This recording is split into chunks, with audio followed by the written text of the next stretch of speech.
Bom, pessoal, bom dia. Vamos fazer uma breve revisão aqui do tópico de acionamentos transistorizados e a relés, tá? Ah, São tópicos que a gente já viu, mas vamos fazer a revisão como está planejado no nosso plano de ensino. Então, em termos de acionamentos transistorizados, a gente pode usar na prática dois tipos de acionamentos, né? O acionamento com transistor de junção bipolar e o acionamento com transistores de efeito de campo.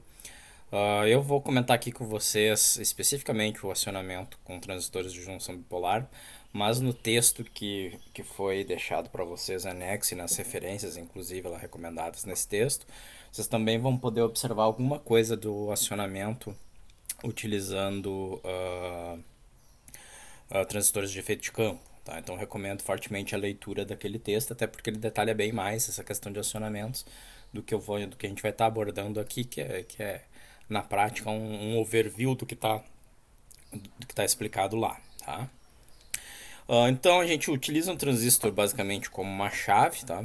Controlada, onde a gente pode ter essa chave trabalhando como chave aberta ou chave fechada. No caso do transistor de junção bipolar, a gente chama a situação da chave em estado de corte como a situação onde a chave está aberta e a saturação como a situação onde a chave está fechada. Então notem que a gente não opera na região linear. Então todo o nosso projeto se baseia no fato de a gente tentar projetar esse circuito para trabalhar nesses dois limites de operação. Tá? Lembrando que o transistor de junção bipolar vocês vão ter três nós importantes, né? O coletor base emissor. Vocês estão vendo aqui a representação do transistor NPN e do PNP. Essencialmente o projeto da chave para os dois é virtualmente idêntico, tá? Tem pouquíssimas diferenças. E basicamente, como a gente quer a chave em corte e em saturação, para ela estar aberta e fechada, a gente tem que lembrar que no ponto de corte a corrente de base é muito baixa, ou seja, o transistor efetivamente não está conduzindo, tá? Enquanto no ponto de saturação a corrente de base é alta, que faz com que o transistor opere na máxima situação de condução, tá? Então, na prática, o que a gente quer fazer é projetar o circuito de tal forma que isso aconteça, né? Ou que a corrente seja muito baixa, ou que a corrente seja suficientemente alta para saturar o nosso circuito. Então, se a gente olhar esse circuito aqui como um circuito de referência, tá? A gente pode tratar, nesse caso aqui, a resistência do coletor como uma resistência de carga, simplesmente, tá? Mas, basicamente, o que a gente tem que pensar em termos desse circuito? Que se a gente tiver uma tensão aqui de entrada com tensões inferiores, por exemplo, a 0,5 volts ou algo do gênero, tá? A gente botou aqui o 0,5 volts porque, se vocês lembrarem no Arduino, não necessariamente o nível lógico baixo vai ser zero, tá? Ele tem uma faixa de tensão aceitável, tá? Mas em suma, se a gente tiver uma tensão aqui na base na base não, na verdade na entrada aqui do RB, tensão de comando, por assim dizer, muito baixa, a junção aqui base emissor não vai estar polarizada, consequentemente a gente não vai ter condução. E, em razão disso, nosso IB vai ser próximo de zero. Se o IB é próximo de zero, o IC e o IE também vão ser próximos de zero e a chave efetivamente está aberta. O que significa nessa situação que a gente não tem condução de corrente ao longo da carga e que a tensão VO vai ser aproximadamente igual ao valor de VCC, já que não existe queda de tensão na resistência RC. Tá? A gente diz que é essa a situação de corte. Para a situação de saturação, por sua vez, a gente eleva a tensão de comando VI até a tensão que a gente considera como de controle. No nosso caso, a gente está considerando que a tensão VI para o acionamento da chave corresponde a um nível lógico alto. Então, se a gente for falar em Arduino, a gente está falando em tensões próximas a 5 volts. Se a gente for falar em SP32 ou SP8266, a gente está falando em tensões por volta de 3.3 volts. Tá? Então, eu sempre tenho que considerar esses dois limites. Tá? Qual é a tensão de nível baixo e qual é a tensão de nível alto. Então, pegamos aqui e vamos, só a título de exemplo, vamos considerar o Arduino. Estamos colocando então, essa tensão VI próxima a 5 volts. Tá? Nesse caso, eu vou ter a minha junção base emissor polarizada, eu vou estar conduzindo corrente, eu consigo dessa maneira determinar o valor da corrente IB, e em razão do meu projeto, que é o projeto para fazer a chave saturada, eu vou considerar que a tensão entre coletor e emissor vai ser a menor tensão possível, que é a tensão VCE de saturação. No mundo ideal, eu diria que o meu VO é zero, ou seja, que a tensão entre coletor e emissor seria nula. Mas o transistor não consegue chegar a esse nível, tá? Ele vai manter uma tensão entre coletor e emissor muito baixa, que vai ser igual à tensão de saturação, tá? Então, nessa situação, eu teria essas condições. A minha tensão de saída, a minha tensão no coletor é o VCE de saturação. O IB nada mais é do que a tensão de comando menos a queda ali na junção base-emissor dividido pela resistência. O IC de saturação eu calculo em razão da tensão de alimentação menos a queda devido à saturação sobre a resistência no coletor, e o I é fácil de calcular em razão da lei dos nós, tá? Como o transistor não está operando na região linear, eu não tenho um ganho, né? Essa equação aqui está errada, tá? Mas eu posso dizer que mas eu posso calcular o IB de uma forma, digamos assim, uma regra prática, tá? Onde eu digo que o IB ele está relacionado ao IC de saturação. De que maneira, né, gente? Eu quero evitar que, digamos, que eu tenha uma situação limite de saturação. Eu quero garantir que a minha saturação seja forte. Então aqui, como eu falei para vocês, essa equação está errada. Aqui eu teria a relação, né, IC igual a beta vezes o IB, tá? Essa seria a situação normal. Como eu não estou operando na região linear, eu não posso falar isso, tá? Mas se eu afirmasse que isso é igual e tivesse operando com a saída no coletor igual à tensão de saturação, eu teria a situação limite. Eu teria a situação limite entre o IB e o IC de saturação. Nesse caso, devido a pequenas variações de projeto, variações até na temperatura de operação, eu poderia ter o meu transistor operando na região de saturação, mas alternando entre a saturação e a região linear, que a gente não quer fazer isso. Então, o que eu estou tentando mostrar para vocês com essa equação aqui embaixo é que eu quero, na verdade, um IB superior ao IB mínimo para eu garantir essa condição. Então, eu vou pegar o meu beta e eu vou dividir, né? Eu vou garantir que o IB seja superior ao mínimo necessário em 10 vezes. Tá? Com isso eu garanto uma região, uma condição, melhor dizendo, de forte saturação. Tá? Em razão disso daí eu consigo determinar a resistência RB e determinando a resistência RB eu consigo vir determinando todo o restante necessário para o meu projeto. Então, na prática, para a gente fazer o projeto da chave NPN, o que eu tenho que conhecer? Primeiro, eu tenho que conhecer as informações necessárias ao projeto, que são quais?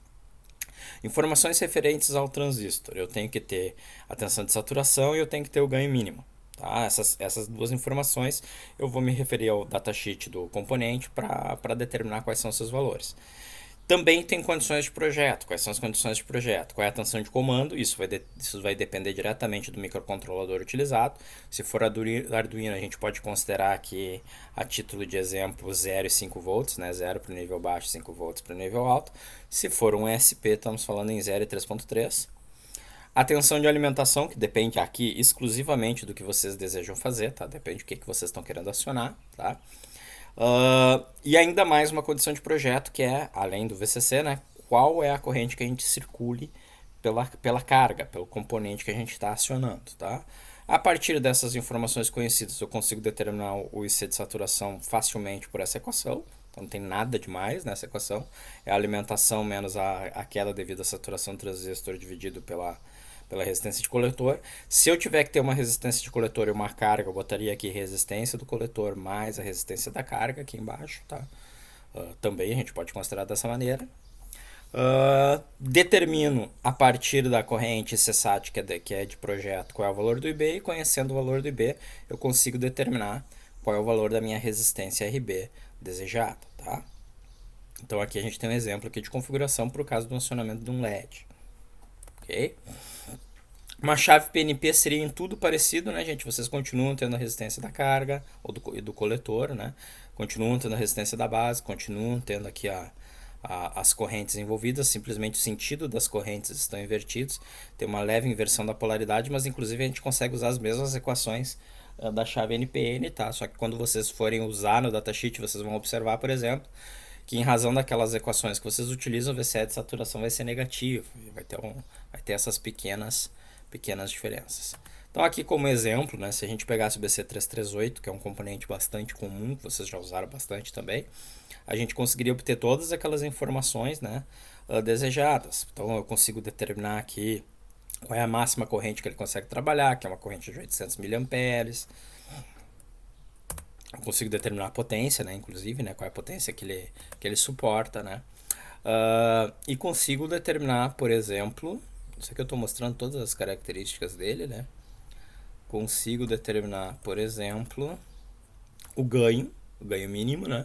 Então, para o BC338 a gente está falando de um ganho mínimo de 100 e máximo de 630, a gente pega o mínimo, tá? A gente está falando numa queda lá devido à polarização não de 0,7, mas sim de 1,2 volts, a gente pega o máximo nesse caso, e o nosso VCE é de saturação máximo de 0,7. Então a gente pega essas informações para considerar isso tudo no planejamento da nossa chave. Beleza, então a parte de transistores a gente já tinha visto bastante, a parte de relés já vimos também, mas é uma coisa um pouquinho mais nova que alguns vão usar em projetos, tá? Não todos. Então, na verdade, o relé também é uma chave controlada eletricamente, tá? A diferença é que, ao contrário da chave transistorizada, como a gente viu, essas chaves transistorizadas aqui, ela é uma chave transistorizada que me permite essencialmente o acionamento da forma como ela tá, né? Ela me permite essencialmente o acionamento de uma carga CC, tá? Enquanto que com o relé eu consigo acionar tanto uma carga CC como CA. Então não tenho, ou AC se vocês preferirem, então eu não tenho problemas em razão do tipo de carga que eu estou acionando. E normalmente o relé também vai permitir correntes superiores que a gente conseguiria com uma chave mais convencional transistorizada, tá?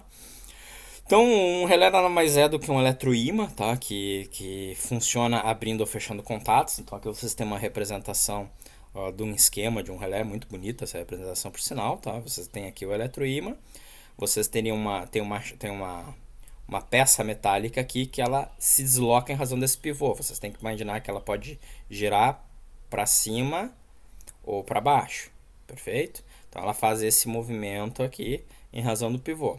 Quando a minha bobina é energizada, eu atraio essa peça metálica aqui fazendo fazendo o pivô, perdão, girar para cima. Dessa forma eu fecho o contato entre a minha chapa aqui de contato comum com a chapa superior, que a gente chama de chapa normalmente aberta. Se a minha bobina não está energizada, nessa representação de relé que eu tenho aqui, a minha chapa ficaria na sua posição original e eu estou fechando nessa posição original o contato entre a chapa comum e a normalmente fechada. Então vocês vão observar que nesse caso nós temos as duas ações. A ação que a gente chama de normalmente fechada, onde eu fecho um circuito sem estar energizado o relé, e a ação que eu chamo de normalmente aberta, onde eu só fecho o circuito se eu energizar o relé em questão. Para utilizar relés existe uma terminologia que se refere ao tipo de contato, quantos acionamentos ele é capaz de fazer, tá? E a gente vai fazer uma rápida revisão aqui dessas questões. Então, eu tenho o relé normalmente aberto, que como eu já tinha mostrado ali na figura, é o relé onde o circuito é acionado somente quando eu energizo o relé, tá? E aí tem formas alternativas aqui de representação que vocês vão encontrar muitas vezes no datasheet, por exemplo. Eu consigo indicar aqui com o relé como sendo um A, que significa que eu tenho um único contato do tipo normalmente aberto. Eu tenho o contato normalmente fechado, nesse caso ocorre a situação onde o circuito é desconectado quando eu aciono o relé. Tá? Então vocês podem imaginar nesse tipo de situação, uma situação onde no caso de não haver o acionamento, não haver o comando, eu quero manter o circuito ligado. Tá? É uma situação invertida, tá? Logicamente invertida. E eu vou ter os relés que vão ter as duas ações que a gente chama de relés double throw. Tá? Nesse caso aqui, eu tenho tanto a ação normalmente fechada como normalmente aberta. Então eu consigo construir os dois esquemas de acionamento conforme a minha necessidade. Tá? Então vocês vão observar que o relé normalmente aberto de um único contato a gente chama de um A, o normalmente fechado de um único contato a gente chama de um B e o double throw a gente chama de um C. Tá? Se eu tiver mais contatos, eu simplesmente vou indicar aqui com a numeração. Então, por exemplo, um relé do tipo 2C seria um relé double throw com dois contatos totalmente diferentes. Tá? A partir disso, a gente tem uma nomenclatura de relés bastante comum, que também é associada à nomenclatura de chaves, tá? Não somente relés, que é o relé, vamos falar dos mais comuns, né? O SPST, que eu tenho um único comando de acionamento, né? E uma única ação, tá? Então esse relé necessariamente é normalmente aberto ou normalmente fechado, ele não consegue ser os dois, tá? Eu tenho dois terminais que são os terminais para energizar a bobina e dois terminais que representam o meu contato. Eu tenho o relé SPDT que também é bastante comum, tá? Onde eu tenho um único comando, porém eu tenho os dois tipos de contatos possíveis, normalmente fechado e normalmente aberto. Nesse caso eu vou ter dois fios para o acionamento da bobina e três fios para os contatos, bem de acordo com a figura que vocês viram aqui, ó. Dois fios para as bobinas e três fios para os contatos, um fio comum, um fio normalmente aberto e um fio normalmente fechado. Tá? E eu tenho o DPST, que na prática é como se eu tivesse na mesma caixa dois relés diferentes, tá? Ou ainda o DPDT, que seria como se eu tivesse dois relés do tipo SPDT, tá? E aí tem variantes, obviamente, dependendo do que vocês estão ou não estão utilizando. Ainda na parte de acionamentos, o que vocês têm que tomar cuidado é em relação ao acionamento do relé, que é uma coisa simples. Basicamente, eu tenho que energizar a bobina dele para ele fechar contato ou retirar a corrente da bobina para abrir, tá?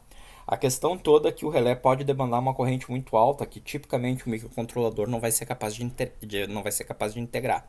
Então a gente teria na realidade aí duas ou três opções, tá? A primeira opção seria eu fazer um acionamento transistorizado simplesmente para entregar a corrente que a bobina demanda. Esse seria um acionamento DC, né? Porque eu estou entregando uma corrente contínua para a minha bobina para ela fechar o contato ou abrir.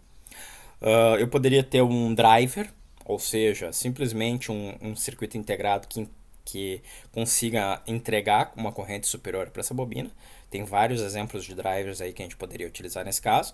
Ou ainda eu posso ter um acionamento com acoplamento óptico, tá? Que seria uma situação ideal em razão de alguns tipos de problemas que podem acontecer quando a gente está acionando eletricamente o relé. Então vamos considerar esse primeiro exemplo aqui, que é um exemplo de acionamento transistorizado. Então se vocês forem ver, eu tenho um acionamento em tudo convencional, tenho aqui o meu transistor, tá, indo para o Arduino, e a minha carga nesse caso é a bobina do relé.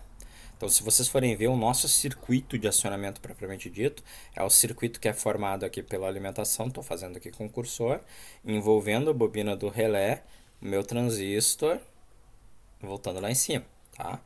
Essa minha bobina, obviamente, tem uma resistência, eu tenho que procurar o datasheet do relé que eu estou utilizando, de forma a saber qual é o valor dessa resistência, para eu considerar em razão do dimensionamento aqui da minha chave. O que é o resto que vocês estão vendo aqui? Vocês estão vendo aqui um diodo que está aqui reversamente polarizado, que esse diodo aqui tem como única finalidade funcionar como um diodo de roda livre, tá? Então, em razão aqui do acionamento do relé, podem surgir forças contra-eletromotrizes, tá? Que poderiam estar induzindo aqui uma corrente voltando pro controlador. A gente não quer isso, então eu vou fazer com que essa corrente circule por esse diodo, tá? Eu vou evitar que ela vá em direção ao controlador. E eu botei ainda aqui um LEDzinho e um resistor, simplesmente para vocês saberem se está acontecendo o acionamento ou não do transistor. Do transistor, perdão, do relé. Esse relé que vocês estão vendo aqui no exemplo é um relé SPDT, né? Então eu tenho os dois terminais da bobina e os três terminais referentes aqui ao meu acionamento. Vocês notem aqui que eu inclusive mostrei para vocês como é que vocês fariam a ligação aqui, né? Eu botaria a alimentação aqui, ou seja, qual é a tensão que eu quero alimentar a minha carga, ligaria aqui, eu poderia estar ligando aqui, por exemplo, 127 volts, perfeito? Ligaria aqui nesses dois terminais.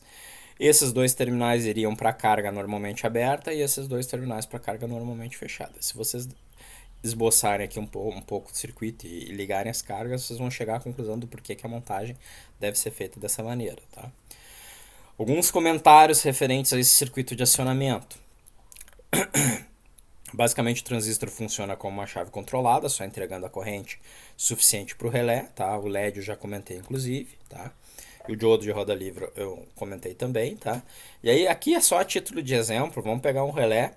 O relé que a gente tem bastante aí no, no laboratório, que eu tô deixando o datasheet para vocês darem uma olhada, inclusive, é esse daqui, tá? JQC3F T73. Uh, só para vocês olharem lá que vai ter a indicação, tá? Justamente das correntes demandadas pela bobina e das resistências, tá? Então, esse relé aqui é um relé que a gente consegue energizar a bobina a 5 volts. Então, ó, o meu VCC lá no projeto da minha chave eu vou considerar como 5 volts, tá? Na verdade, ele consegue operar com tensões de bobina de 3, 5, 6, 9, 12, 24. A gente escolhe 5 por conveniência, tá? Mas poderia ser outra tensão. Ele pode ser normalmente aberto ou ser double throw, tá? No caso aí do exemplo a gente está vendo double throw, tá? E a corrente máxima suportada é uma corrente de 10 amperes, tá? A 127. Então, na prática, eu tenho aqui um relé que demanda uma corrente de bobina em torno de 200 mA. Eu não conseguiria acionar diretamente com o Arduino, tá? Por isso que eu tenho que fazer o meu circuito de acionamento, tá? Que mais? Tá? Basicamente, a gente já comentou tudo a respeito dele, tá? Alguns cuidados que vocês têm que ter, gente, quando vocês fizerem um acionamento com relés transistorizado diretamente de acordo com aquele esquema, tá? Infelizmente, mesmo com aquele nosso circuito, tá? Em razão das variações das tensões de alimentação e das cargas, principalmente se vocês estiverem usando pilhas, tá? Podem acontecer problemas como travamento do Arduino, tá? Perda da habilidade de comunicação do PC com o Arduino via USB, tá? Ruídos e leituras em razão ali da alternância do contato do relé, da abertura e do fechamento do relé, tá? E em razão disso tem uma série de esquemas que a gente poderia fazer, tá? Para tentar, além do circuito que eu mostrei para vocês lá antes, para tentar resolver esses problemas que podem acontecer, que seria o que? Isolar o Arduino dos relés e suas chaves transistorizadas e fontes de alimentação, ou seja, literalmente, né, tentar descasar esses dois elementos o máximo possível, isolar a fonte de alimentação do Arduino e sua fiação, separar totalmente a alimentação do Arduino da alimentação necessária para o relé, tá? Criar um terra comum, terrar um ponto de terra comum do Arduino ao terra do prédio utilizado, ou seja, estou tentando fazer o máximo possível para evitar ruídos, tá? Uma das possíveis situações de uso que me ajuda a minimizar o impacto em razão do microcontrolador do acionamento das cargas, tá? Não elimina totalmente os problemas, mas ajuda bastante. Eu teria como eliminar se eu isolasse aí completamente a alimentação dos circuitos, aí sim, tá? Com esse esquema que eu vou mostrar para vocês, é usar um circuito optoacoplado. Então, na verdade, eu vou modificar o meu circuito de acionamento para isolar eletricamente a etapa do Arduino da etapa de acionamento, tá? Então, mostrando aqui um exemplo com o optoacoplador 4N25, tá? Só como comentário lá, assim como vocês têm no Tinkercad um modelo de, de relé SPST, vocês têm também lá no Tinkercad um modelo de optoacoplador que é o 4N35, que é muito similar, tá? E vocês conseguem achar facilmente o datasheet, o uso dele é quase idêntico ao que eu estou mostrando aqui, tá?